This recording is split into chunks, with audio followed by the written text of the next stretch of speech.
Hi, I'm Elizabeth Smith with Oliver Smith the Jeweler. I'm here today with Mr. George Reed, and we're talking about the current state of the watch market. There's a lot going on, a lot of movement happening, and we're going to clarify, is now the right time to sell your watch?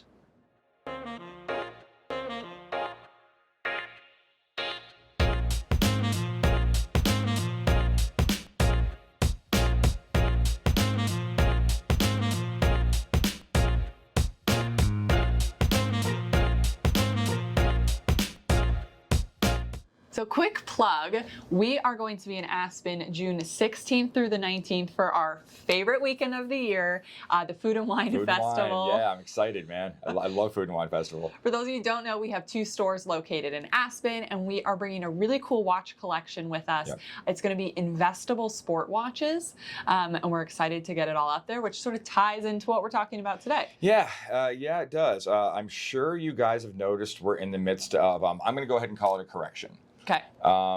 We've seen some rather solid performers kind of falter lately. Mm-hmm. And it's been kind of interesting to see, I'm just going to go ahead and say it, who has paper hands. I can almost feel the panic out there with some people. And having done this for a long time, this is an industry that's built on small moves over long periods of time. Mm-hmm. So even the run up on the past 5 years, and particularly the run up on the past 6 months, has felt really big, really heavy. Really big. Even in 2021, I mean, we were seeing a couple pieces we're going to talk about today.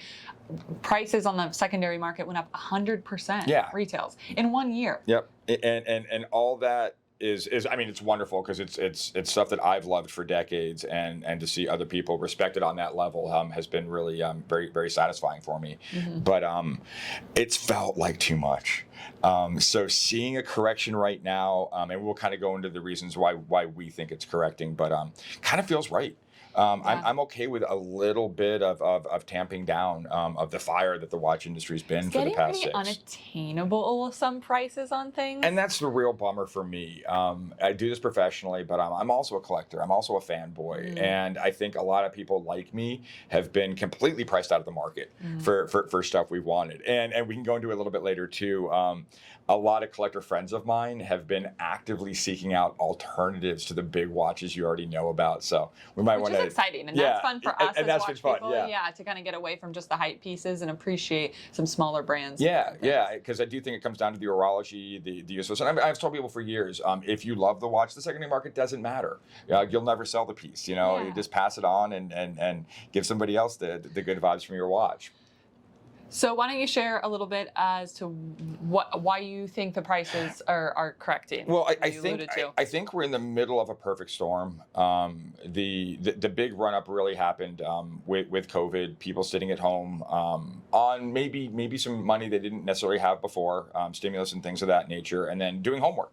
I mean, you got a laptop in front of you and you're falling down rabbit holes and learning about this stuff.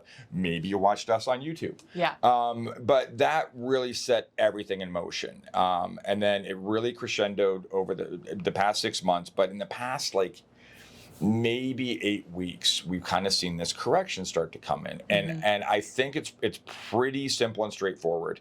It's been an issue of supply and demand this whole time. There's X amount of watches, and an infinite amount of people want it more than there's physical watches out there. So now you have, you've got the war in the Ukraine.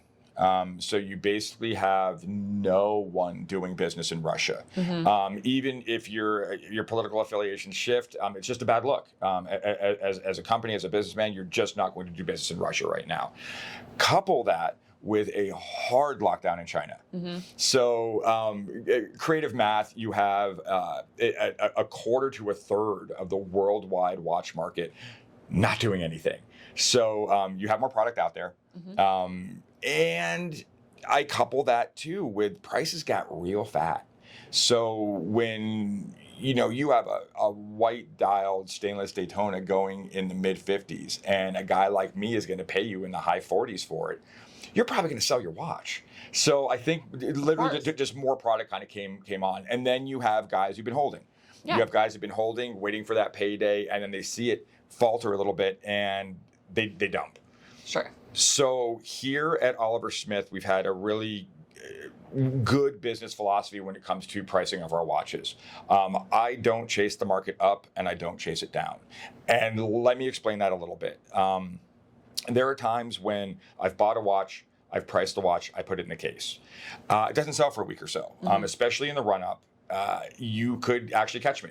You catch me with a watch in my case that was too cheap because I'm not going to chase the market. I bought it for X, I was willing to sell it for Y, and that's fair.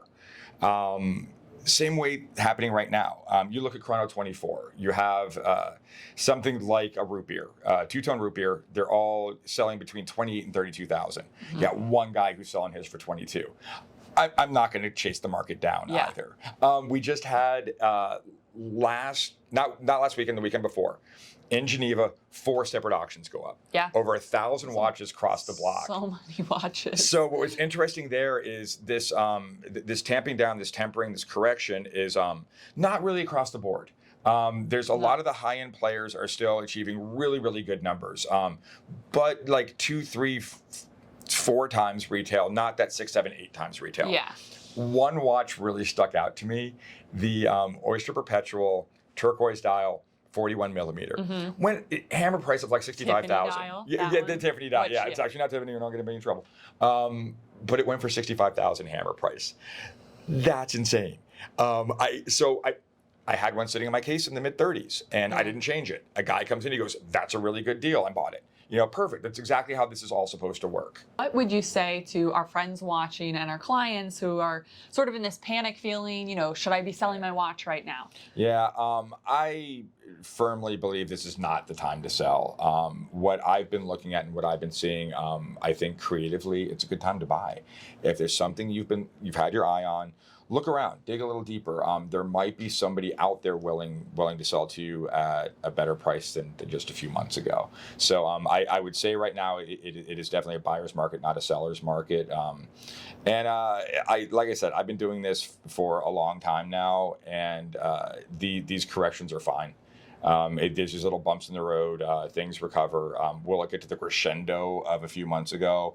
That's hard to say. Nobody really has a crystal ball, but as far as value and rarity goes, it's all still there in this collection. So. Yeah, well said, George. Well, you're always a wealth of knowledge, so thank you. Next week, we're going to be putting out a video talking about some of these investable sports watches we're bringing to Aspen and talking about, even with market corrections, why we think they're still a good buy long term. Yep. So make sure to subscribe so you get notified about that video, or we'll also link it below. Thanks for watching.